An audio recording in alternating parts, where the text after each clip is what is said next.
आपल्या देखील गोशाळेतील गोमातेला 2 वासरांना लंपी झालेला आहे। आम्ही त्याचा कशा प्रकारे उपचार करतो हे तुम्हाला या ठिकाणी दाखवतो। आपल्या गोशाळेतील लंपी रोगाचा प्रसार झालेली, लंपी रोगाची साथ झालेली गोमाता जनावरे आहेत। तुम्ही या ठिकाणी या वासराला तुम्ही पाहू शकता, थोड्याच दिवसापूर्वी लंपी झाला होता आणि त्याला अशा प्रकारच्या गाठी आल्या होत्या।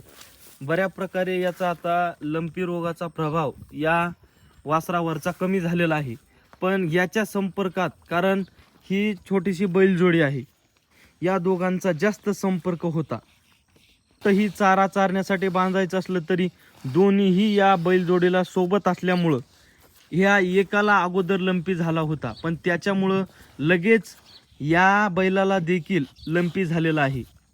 हे या ठिकाणी तुम्हाला व्हिडिओमध्ये या लंपीच्या गाठी तुम्हाला या ठिकाणी दिसतात, हे पहा। आता तुम्हाला समजलं असेल की लंपी हा रोग ते जनावर एकामेकाच्या संपर्कात आल्यानं लगेच त्या ठिकाणी प्रभाव करतो।